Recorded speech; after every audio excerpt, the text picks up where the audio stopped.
Hey, everybody. Um, so, when I was in grad school, um, Justin Kruger from the famous Kruger or Dunning-Kruger effect um, had just joined the faculty, and they Dunning and Kruger had just won the Ig Nobel Prize for their paper that describes the Dunning-Kruger effect. And Justin was pretty upset about it. And I remember talking to him one night at some random bar. And, he wasn't. So, for those of you who might not know what the Ig Nobel Prize is, it's like this annual prize that they sort of give to research that's sort of weird or trivial or sort of, you file under no shit Sherlock kind of research.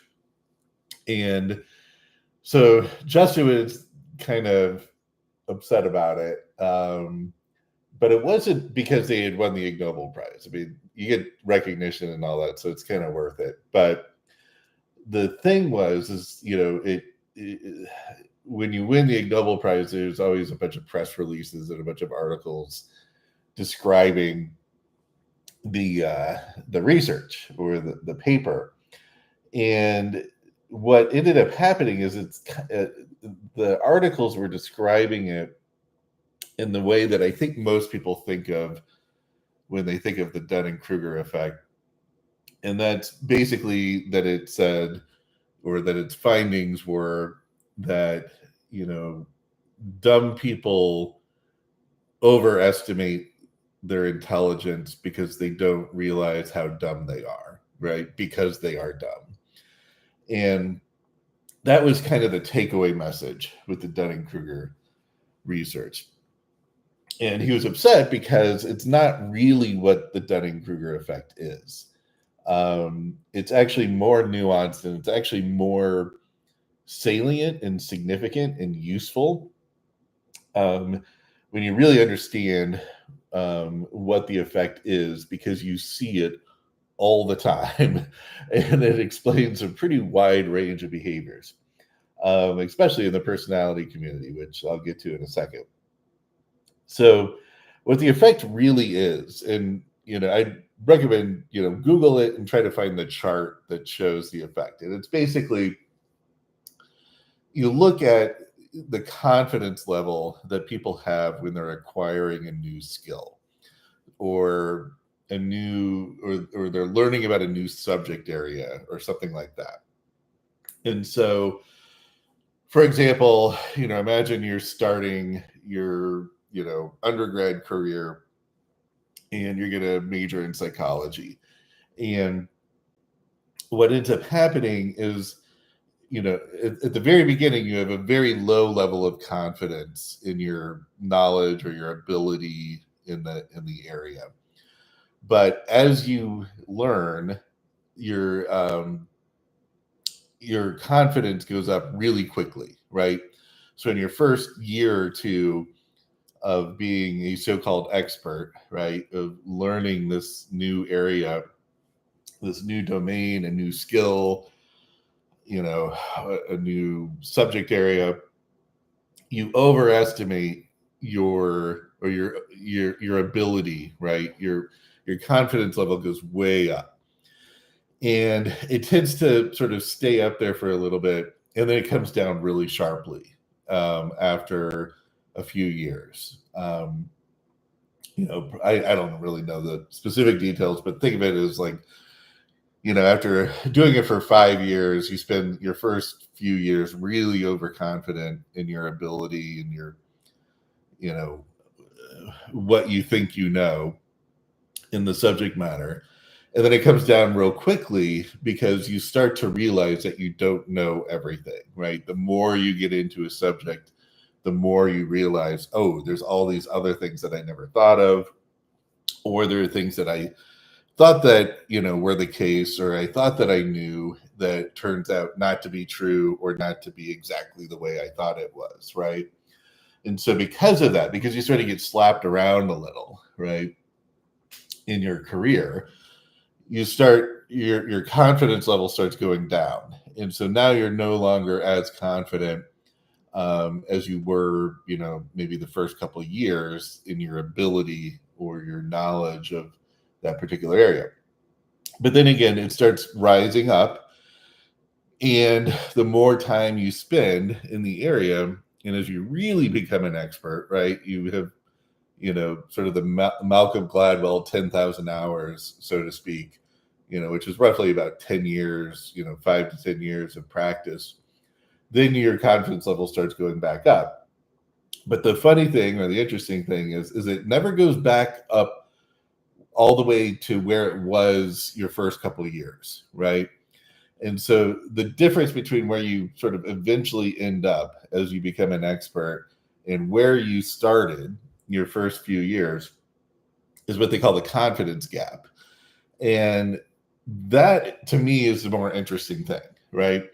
That when people start learning about a subject, they get real confident in their ability to talk about it and discuss it and just sort of their sort of overall impression of how smart they are, right?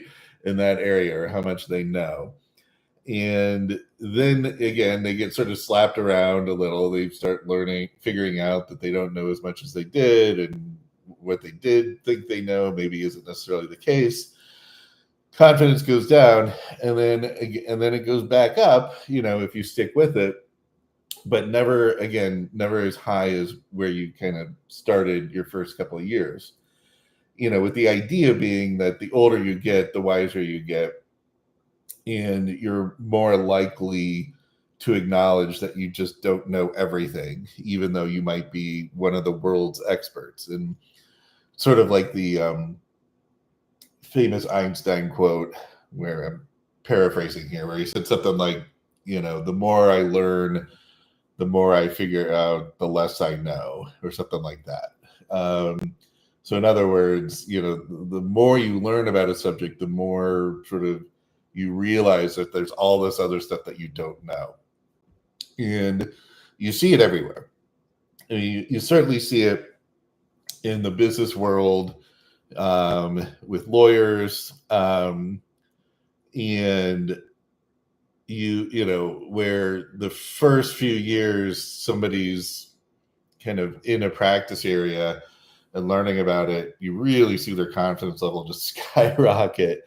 And it's what we call in the biz knowing enough to be dangerous, right? Where somebody, knows enough about a subject that they get sort of overconfident and they start making recommendations or giving advice that, maybe they should tap the brakes on and double check, right? So we call it, knowing enough to be dangerous.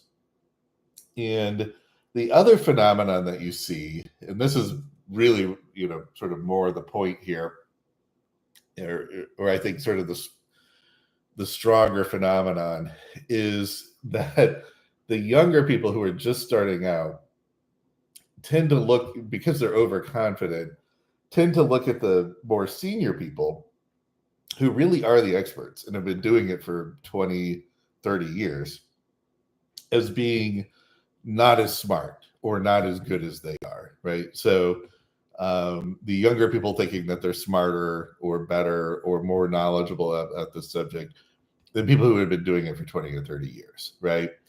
And I always say, there's no set of people that are more insufferable than the people who are just got their PhD or just got their law degree or just got their medical degree, because at that point they're at the height of the Dunning-Kruger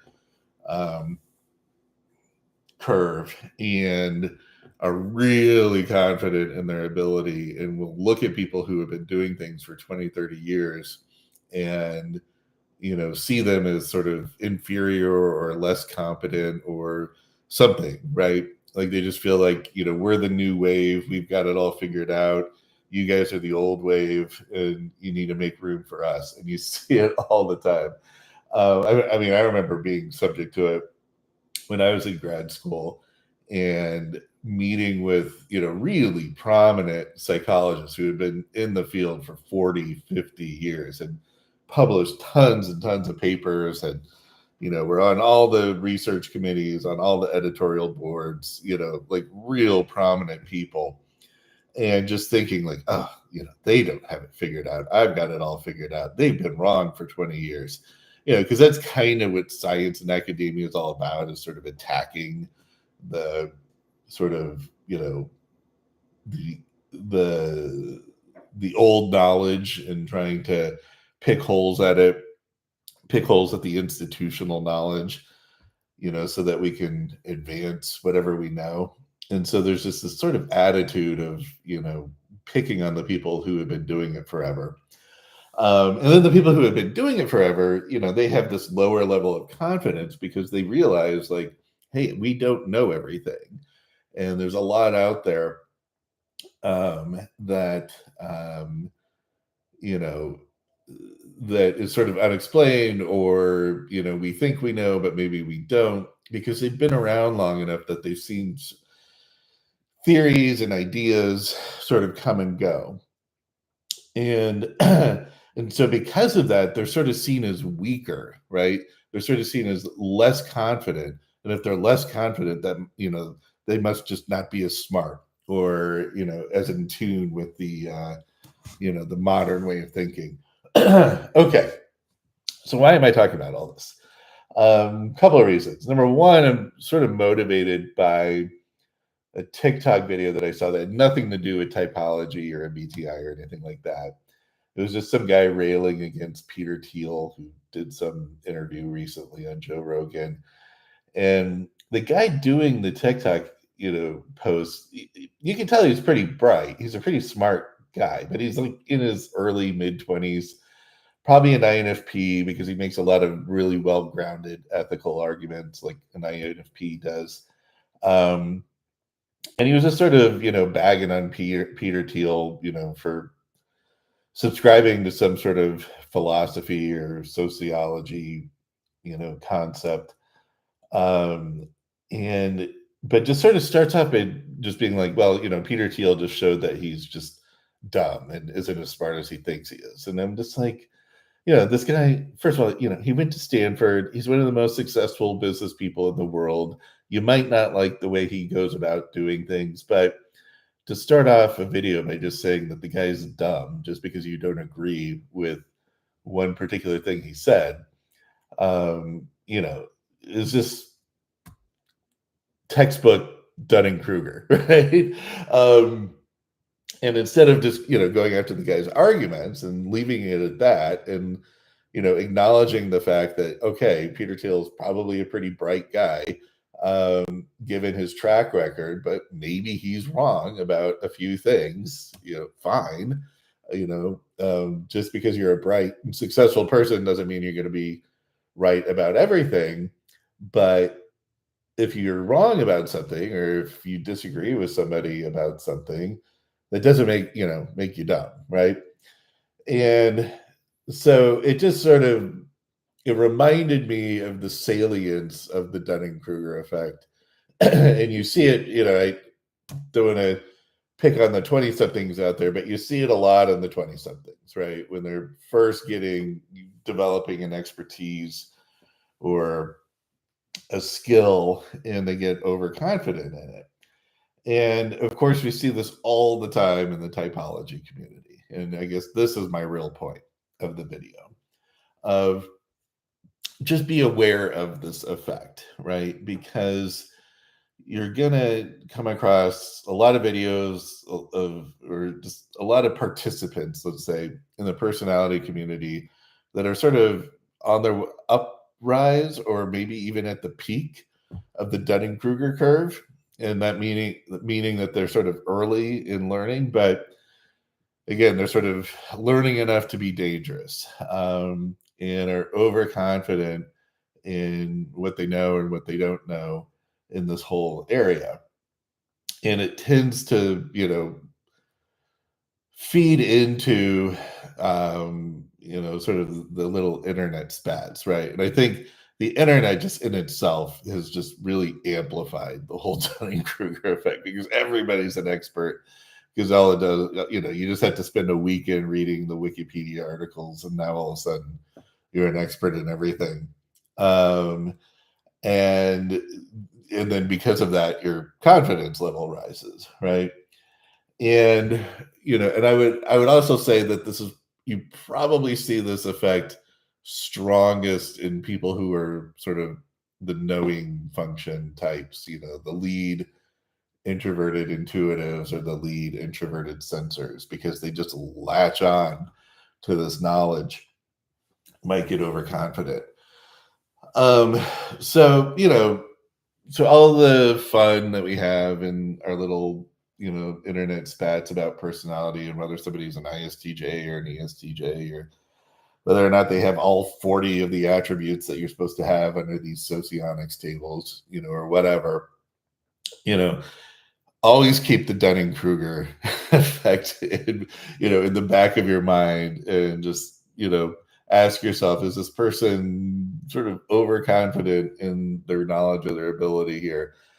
Because especially in the personality world, where there's not really a whole lot of gatekeepers, there's not really a whole lot of objective standards that you can point to like you have in pretty much all of other academia, right? So, really the closest we have is probably the Ocean's model, but Ocean's model doesn't talk about types and what's the fun, if you can't call yourself some sort of type, what's the fun in that?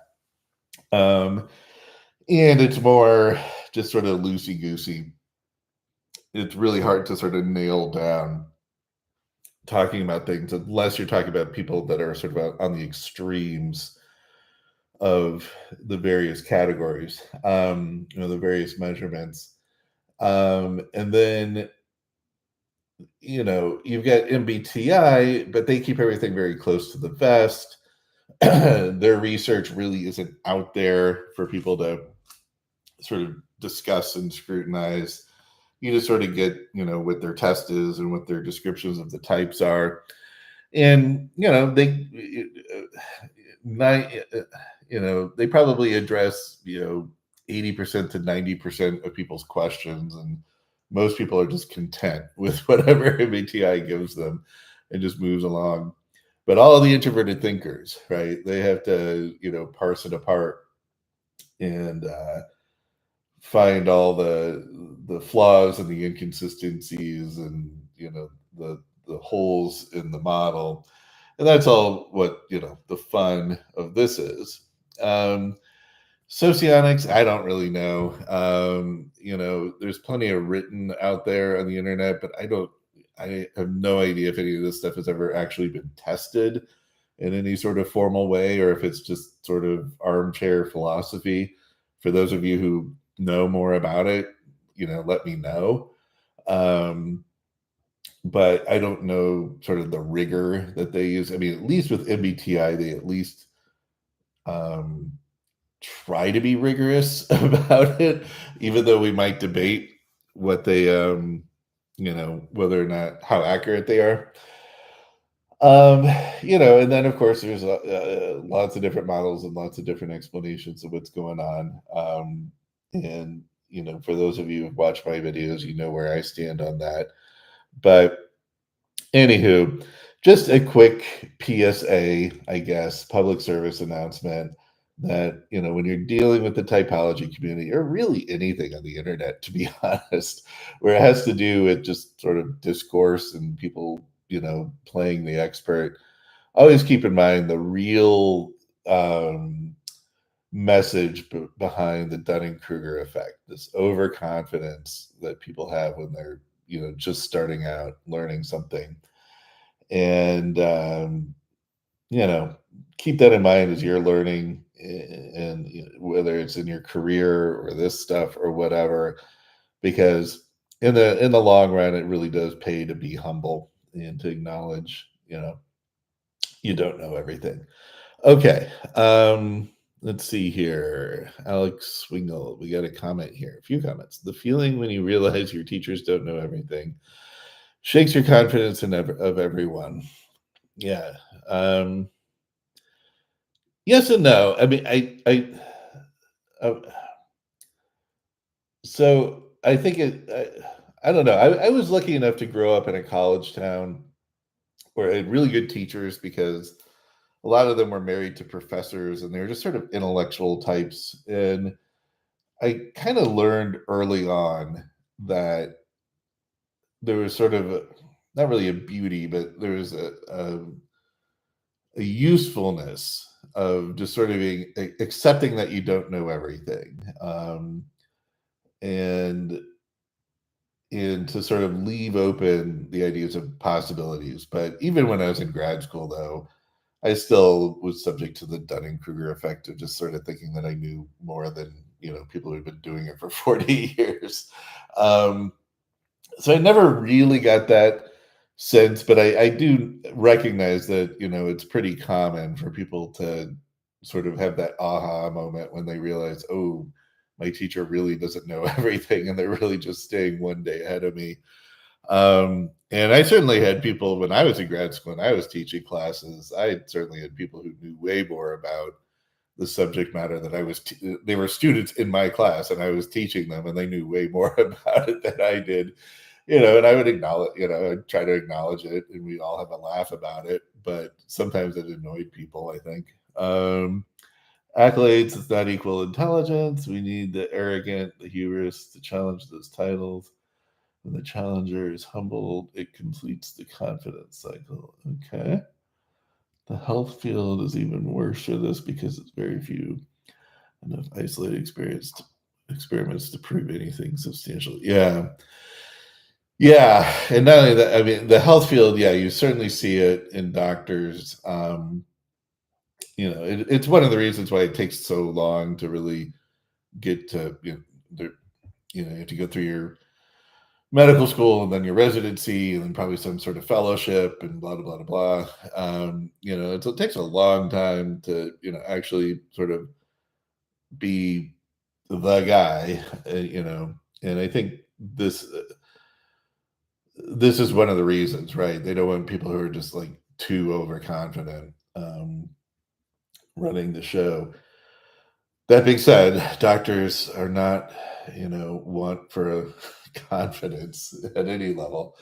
Um, but yeah. I mean, it could be a serious problem. I mean, overconfidence just in general could be a serious problem, really in any field, but especially in medical field when people's lives are literally at stake.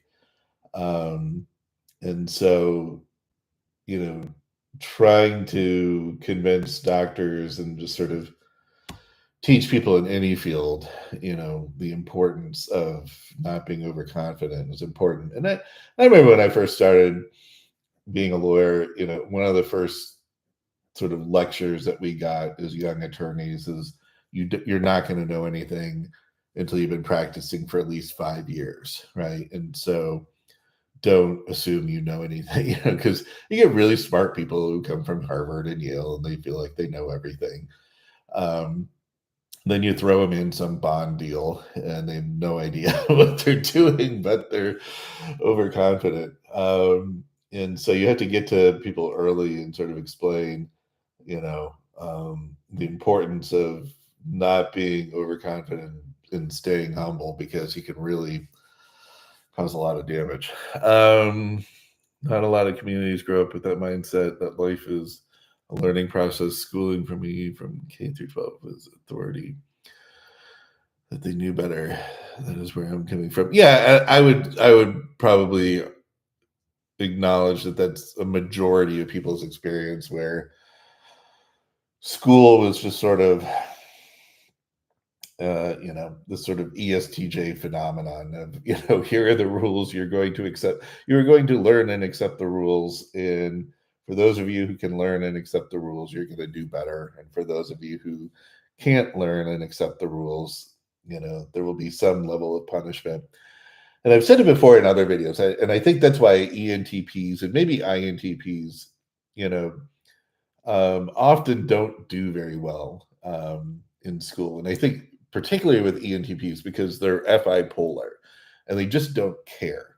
They don't, like, where all the little ISTJs and ISFJs who really care about, getting an A or, having a good GPA or where they stand in their class rank, the ENTPs and the in particular, I don't think care, right? They don't care if they get it, like if it's sort of like the seen to leaves thing where sometimes the ruler measures the table and sometimes the table measures the ruler. In other words, an ENTP will look at a B in a class and be like, okay, that says more about the professor or the teacher than it says about me. Right? Like they didn't get how smart I was. And they're the dumb ones for giving me a B when they should have given me an A. That's just sort of my feel of different ENTP friends that I've had along the years. And I think it's coming from that sort of FI polar area. But maybe they're also overconfident in their abilities as well. The only lawyer I trust is caveman lawyer. Dude has thousands of years of experience. Yes, he does. Yes. But he's just, yeah, that's the perfect example of a very humble, simple, I'm just a simple caveman lawyer. I don't understand your phones or your high tech gadgetry. Yeah, there's a good example of successfully acknowledging your lack of confidence in your skills. All right. Well, thanks for the comments. Thanks for keeping it interesting. Talk to everybody later. That's really all I had to rant on, but this TikTok video just set me off, so you guys get to deal with it. Oh, another comment. The man with the great machete. Ooh, machete. The problem is centralized education. If education competes for the best, you do not have the problem of unqualified. Well, okay, yeah, the best teachers. Yeah, I agree. I mean, I think there's all kinds of things all kinds of problems to acknowledge, both in K through 12 education and in college, university settings, which have just really gone downhill over the past 20 years. Plenty of thoughts on that, but I do think a little bit more competition. I mean, obviously, if we paid them better, you'd attract more, not necessarily more talent, but just more dedication to the job, I would say.